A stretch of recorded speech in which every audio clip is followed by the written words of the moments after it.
Good morning, good afternoon, good evening, wherever you are in the world. Thank you for joining me for this week's edition of the SMIE Consulting Midweek Roundup.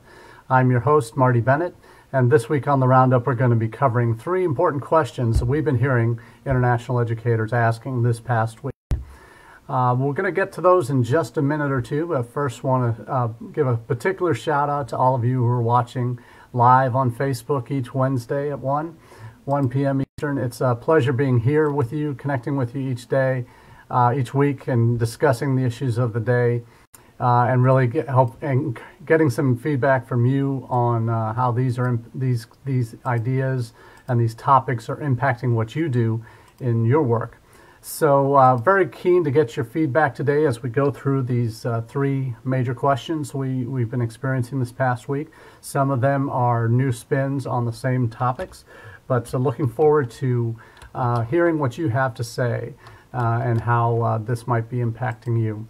So let's get right to it. We are obviously in a very important time in the school year, with new academic year starting in full at many colleges and universities around the country. Some have been open for a week or two. Others are just starting this week or early next week. And we're seeing what many will call a train wreck happening, and it's hard to look away. Back in the early spring, when COVID was first starting to take effect, we saw a lot of what's happening now. People were talking about, oh, by the fall we'll be fine.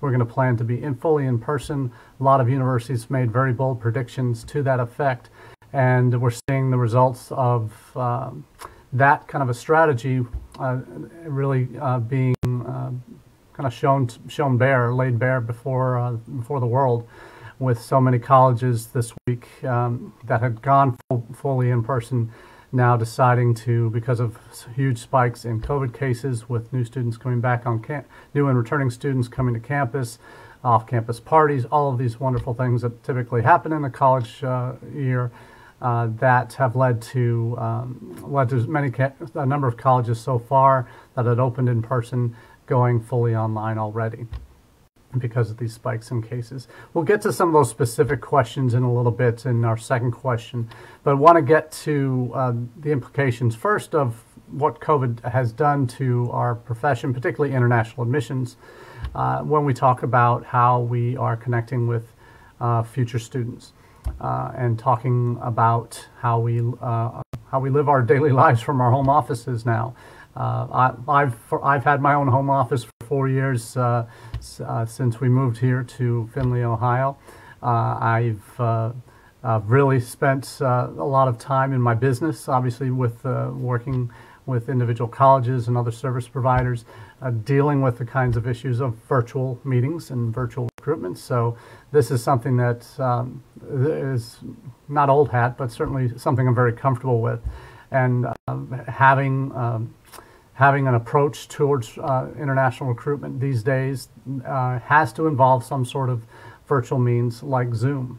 So many of you have experienced Zoom fatigue already since that first boomed onto the market in the early spring. But the question of what is your Zoom game like these days is acknowledging a couple things. First, the changed reality of how recruitment is going to be done for the next year. And likelihood is that not just this fall, but more than likely the spring as well, will be a time in our world's history where there isn't a whole lot of international travel going on, and international schools that you might go visit, international fairs, large gatherings of people from multiple areas is not something that's going to be a regular occurrence for some time to come.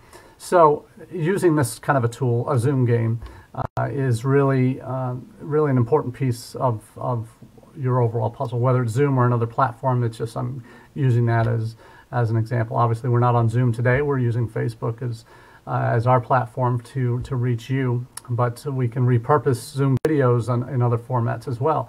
And this is something that I'm dealing with personally with an organization I'm doing recruitment tours and events for, United World Colleges.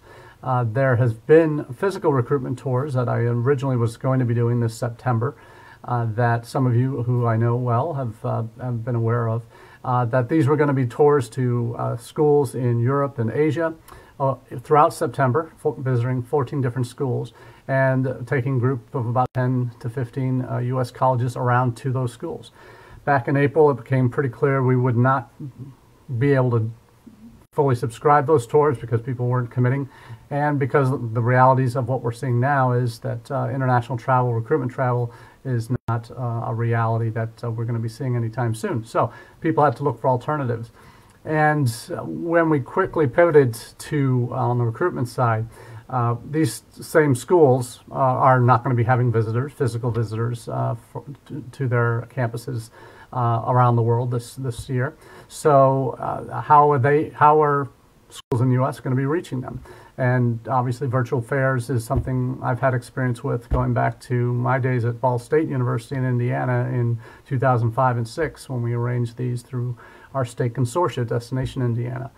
We did the first live video college fairs with a group of Middle Eastern Education USA Advising Centers our first year in 2005 and again in 2006, and spread that in other areas as well, as a way to give our member institutions in Destination Indiana an opportunity to connect with prospective students around the world, in particular these Middle Eastern Education USA Advising Centers.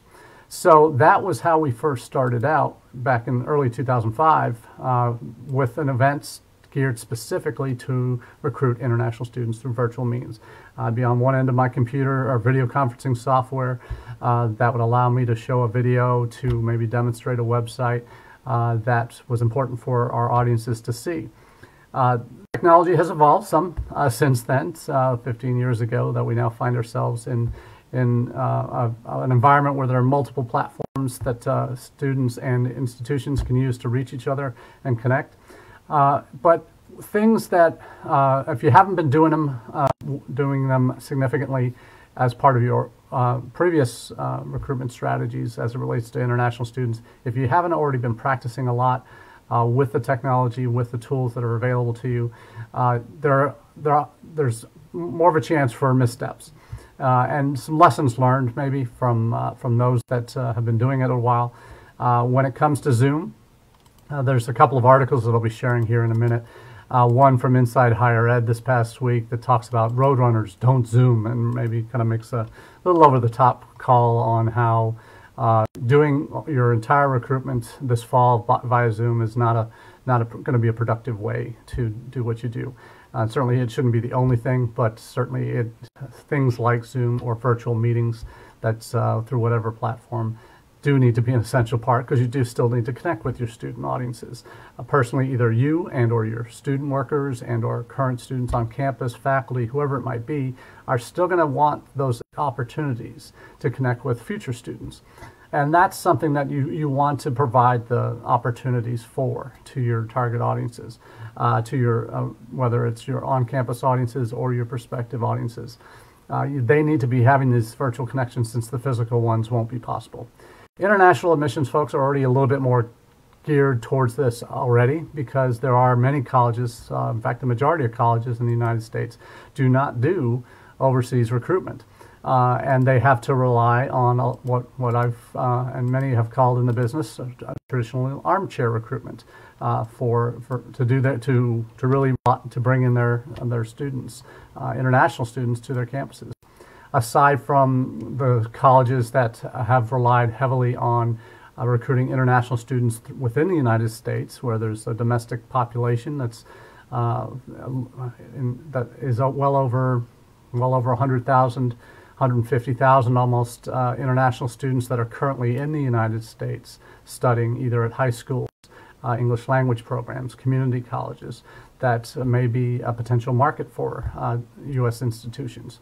We've talked about that before, but aside from those groups that have these domestic international audiences already, you have to rely on armchair means, because you're not going to be getting physically to all these countries around the world where the students might be that you want to recruit. So you have to rely on virtual means. You have to rely on partners in country and those types of things. But these virtual connections, these virtual tools to reach those audiences, are absolutely critical now more than ever to a successful international enrollment strategy. And another useful article I got a kick out of is how to curate your Zoom background and why. Why is that important? It's written from the perspective of faculty and how they teach their classes, but relying on their own experiences in using Zoom and in large meetings when there might be a faculty meeting and having 20 people in a virtual room, and it's like a huge Brady Bunch on steroids kind of environment. You see what people are using for their backgrounds for these meetings. The author of the article, the faculty member, posts some makes some very interesting comments about people's backgrounds. 10 bags of kitty litter behind them, or dirty dishes on the shelf behind them, or some other kind of obscure things that kind of distract attention from what the goal of the meeting is. And certainly if you're presenting, paying attention to this. If you're recording something, for these virtual fairs that I'm doing for United World College institutions, secondary schools, I had the universities do a 1 to 3 minute, or 1 to 2 minute, actually 90-second to 1 to 2 minute elevator pitch videos. And some of them got really creative, got their Marcom team involved, and were able to shoot different scenes of campus, probably some footage they already had, but also I had some interviews with either faculty members that worked with UWC students, current students who went to UWC schools, those types of things, and had some personal connection that I asked and suggested, hey, make this video your opportunity to connect with these students before they come to you on the day of the fair. And the schools that we'll be doing the virtual events for, they're passing this playlist of these videos out to their students, and to give them kind of a preview of what institutions are going to be at the live events. And some of the backgrounds that some people did it very professionally, had their Marcom people involved. Some did a very simple, almost slideshow of images as they did a voiceover with their video up. Talking about their campus and how their campuses are one of the best places for students that go to UWC students, and making personal appeals, and did really well with that. Others just had them doing a video of themselves through Zoom, recording it through Zoom, and just had a plain wall in the background. I guess if that's all you can have, that's all you can have.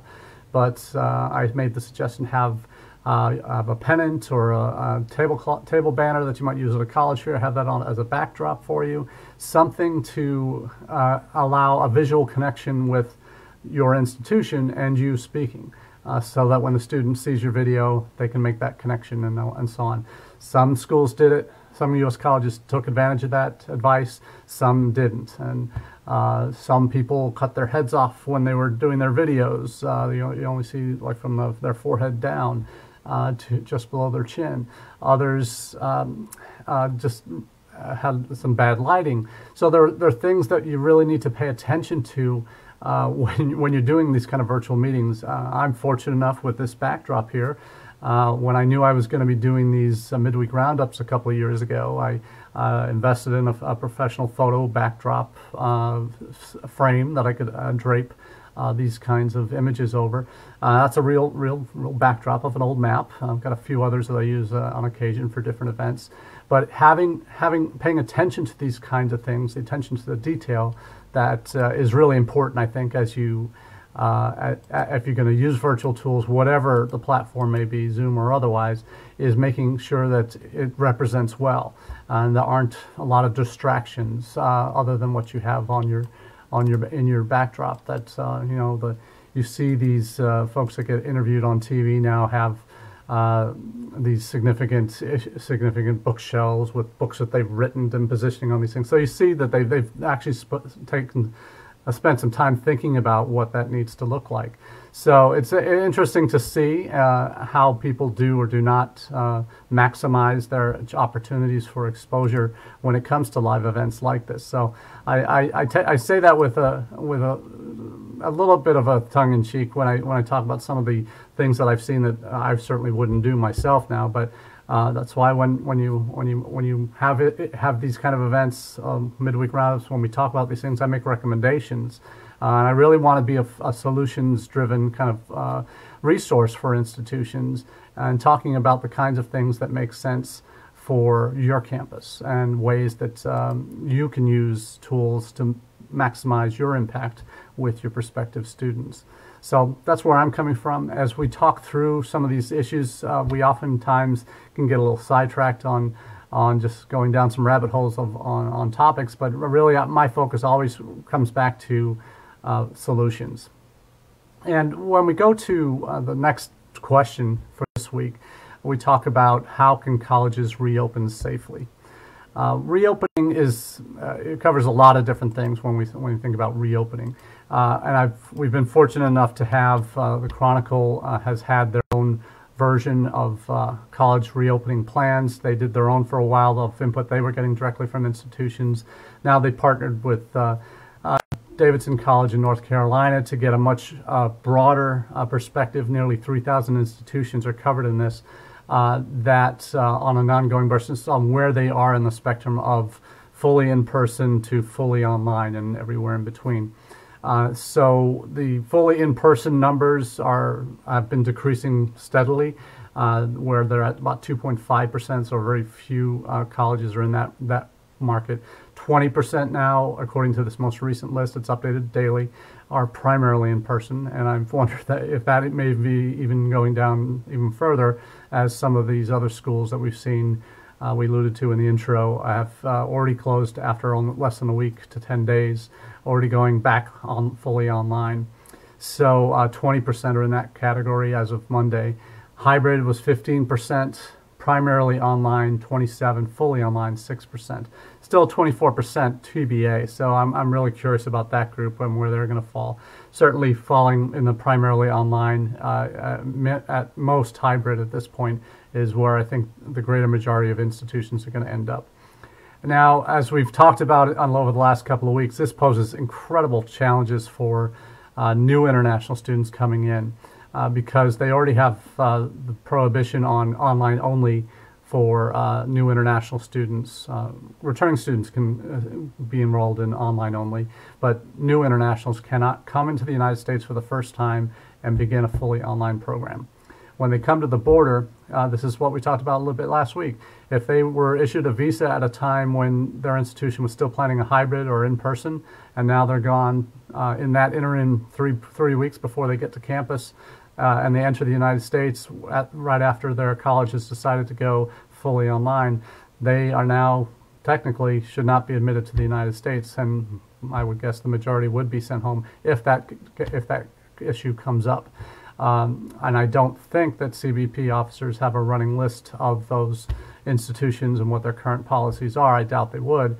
They're not that, most aren't that sophisticated in that regard, but they're certainly going to ask the question. So how are your studies going to be this fall? Are you are you taking in-person classes, or are they online, or is it a mix? And those that say it's online only, they will likely be not allowed entry into the United States and asked to return home. So this is a real worry. And what's an even bigger worry, I think, is for colleges, is something that's in terms of safety. There's a double-edged sword here. There's the safety issues for new students that are coming in for their first time to a college campus, that are excited about that opportunity. They've been dreaming about coming to campus, that campus for a couple of years at least. And I've been thinking about what that's going to look like, and certainly the reality is very different than what it was potentially going to look like in their mind. But we're seeing some recent surveys. Simpson Scarborough recently did, and this is for domestic students primarily. But the feeling of incoming freshmen to four-year institutions, up to 40% of incoming freshmen are likely or highly likely not to attend, because they're nervous about, if not them, their parents are certainly nervous about what the health situation is going to be. And if they've been seeing the news at some of colleges that North Carolina, Oklahoma State, Notre Dame, Michigan State, just yesterday, have made the decision to go online this fall after they started the fall term, orientation and first week of classes, all of that. And what happens? Boom. Students, shockingly, college students, like to get together and like to party and like to have these social interactions where they're not socially distant. They're not wearing masks. Even in dorm rooms, dorm parties that were going on, 10, 15 students in a room not wearing masks. And you wonder why how that came to be, that all these students suddenly start having getting diagnosed with COVID, and then there's 123 at one institution, 150 at another, 23 in a sorority house, and all of these things happen where, as if the college students are acting like there's nothing, the pandemic isn't happening, that there isn't still concern, that they're 18, 19, and they're impervious, they're immortal, nothing can affect them. And the reality is something different. We obviously don't get into all the individual cases of whether these students are asymptomatic or mild symptoms, whatever it might be on the low end of the scale. But there are inevitably going to be deaths as a result of this, and how that gets interpreted by students that are on campus. These nervous freshmen who may not be enrolling will be obviously will be saying, "Well, I made the right decision." If they don't, because of what's happening at some of these college campuses. But it's not just the current students; it's returning students. And another survey put out by Pulse, College Pulse, last week, 13% of the 1,500 students that were interviewed said they have no trust at all in their institutions to protect them, and that decisions that should be made, whether classes are online or in person, should be made by the professors, not by the universities. So that there seemed to be that kind of an opinion for returning students, at least. So I think it's frankly, college students saying that they don't trust their institutions to make the right decisions is a little bit disingenuous, because the data is clearly showing so far that institutions that have reopened in person, students can't be trusted with their own health and safety at these campuses that have been where they are now shutting down and going online only. So it's a very tricky situation, and certainly there's no blame that we're talking about here. It's really an issue of, well, what are we doing? What are we doing to really prevent this from becoming a situation worse than it already is?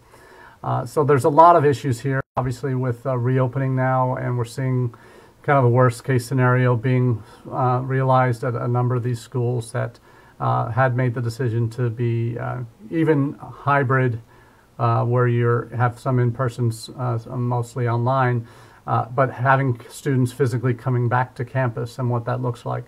Those that are making the switch now are saying you can't even come and live in our residence halls in some cases, so that's producing some really extra concerns that certainly international students certainly don't want to be dealing with at this point in their journeys. And frankly, the colleges that are probably going to see long term the best results out of this scenario, out of the worst possible scenario of not having international students on campus this fall. Long term, if you made that decision early on, back in May, when it's becoming clear that embassies and consulates weren't opening up in a timely fashion to allow students to go get visas to eventually be able to come into the country, when you were seeing that happen, when you were seeing a lot of the travel trends with restrictions being thrown up in terms of who would or would not be able to actually get on flights and be able to come. We've seen last couple of weeks airlines putting up flags saying, well, we want anybody who's going to fly with us to have a negative COVID test result within the last week before we'll let them on a plane. And that's outside of what the government restrictions are, and immigration policy just changes might be. So there's been so much that's happened in the last 3 or 4 months, but the writing clearly was on the wall back in May. and a lot of folks like myself were saying, do yourself a favor, go tell your international students to defer or start online with you in the fall, because that's the only realistic option for them to be able to attend in either in the current year or in future semester. So those colleges that have made those decisions to be primarily online, where international students wouldn't be able to come in anyway, those are ones that are going to survive this, I think, a lot better when it comes to restarting their international recruitment options. So there's a lot that still will happen over the next few weeks, but as a country, we haven't handled COVID-19 well. Individual states have made their decisions on mask orders, and many of those are still in place in many of these states. But the reality is, on campus, those aren't being enforced. Students that go off campus to parties, they're going to do what they want to do and what they've always done, and they're going to party and have a good time. And the majority right now aren't protecting themselves, and that's something that is going to have knock-on consequences for institutions, as you're seeing with so many of the schools, big name schools, that have made that decision this week after opening in person to go online. So we'll see what happens from here. But last question I want to touch on today is one we've talked about in the past, and that's our relationship with China in the United States. And how are we defining that relationship these days is kind of the next evolution. We've talked in the past about Confucius Institutes, and this first part of the story certainly covers that. You may not have seen it, but the State Department past week, has designated the D.C. office for China's Confucius Institutes, kind of a clearinghouse for their operations in the United States, to now be declared a foreign mission. Now, what does that mean? So it's like an embassy or a consulate. It's that level. It's not obviously issuing visas or passports or anything like that, but it's considered Chinese sovereign ground. And the purpose of these foreign entity, a foreign mission, is to promote advancing Beijing's global propaganda and malign influence campaign on U.S. campuses and K-12 classrooms. That's straight from the State Department for what they're calling it, what it is. It's advancing Beijing's global propaganda and intending to have, according to the State Department, a negative influence campaign on U.S. campuses and K-12 education. So this decision doesn't directly impact campuses who have Confucius Institutes, and we've been talking for months on the number of closures that have been seen in the United States and around the world, frankly, of these Confucius Institutes. There are currently 75 Confucius Institutes in the United States, and 65 on U.S. campuses. So those are the 65. 45 U.S. colleges have closed their Confucius Institutes in the last 2 years, and increasingly, and Karen Fisher makes this point in her Global Latitudes newsletter that came out Monday, how today you wouldn't see a U.S. college signing an agreement to open a Confucius Institute on their campus. The environment has gotten quite toxic. The relationship has gotten quite toxic, obviously, between governments. So to do something as significant as try and open a Confucius Institute, knowing the implications, knowing that certainly the track record they have in the United States, it really impacts a lot of different things about how our country views China. And certainly the pandemic has also brought along some other negative implications with China. Not only as the president likes to remind us, the virus originated in China, but also anyone who's ordered the products online realizes more and more, if you didn't already know, that how much of what we order comes from China, and might have seen delays on things they might normally have ordered and gotten in a fairly speedy process, how extra long things, non-essential items, have taken to get because they're coming from China and are getting held up in customs and delays and on entry. So there's a whole lot of impacting this relationship with China. We've talked last week about WeChat and TikTok and what that means. And a colleague of mine shared this with me over the weekend, how colleague I've known for years, has been a career foreign service officer in State Department. He has indicated that a lot of the national security concerns behind WeChat and TikTok are real, and that's the part of it is driven by the national intelligence or national security laws that have been passed over the last few years by President Xi. A lot of them that require that, yes, you can operate to Chinese companies, you can operate wherever you want as long as the host countries allow you in. You can do whatever you want in the world. But if we come asking for data, you're going to give it to us. And you have no choice but to give it to us. So the kind of control that the government has over private entities, governments, private organizations and companies in China is absolute. There is very little that anybody can do about it. And so that's where the national security concerns are about WeChat and TikTok and other platforms that are currently on the president's hit list. So we'll see what happens with those. We'll certainly keep you updated on that impact. Obviously, several of these platforms are also used in recruitment of international students from China. So we'll certainly have more to say on that in the coming weeks and months as more develops, certainly at the end of that 45-day period that the president in his executive order related to TikTok and WeChat. So we'll see what happens with those, and we'll have more on that later. But so there are real national security concerns here that the government has with and not just TikTok, WeChat, but also Huawei. We already know about that one, the impact that's having. But other Chinese government or Chinese organizations, companies that are by law in China are subservient to the government and must give up data when asked. So that's something that we'll certainly keep an eye on and how those programs develop. Certainly would have a huge impact in the United States for any Chinese Americans and Chinese students trying to keep in touch with relatives in China, and any universities that are trying to recruit as well. So maybe we'll have a great firewall or VPN wall to allow Americans to use those services to recruit. We'll see. And to communicate with China. But more on that as the days and weeks progress. But for now, thank you for joining us. And those special shout out to those that are listening on the podcast. And we appreciate you making us a part of your regular listening. So until next week, have a great day.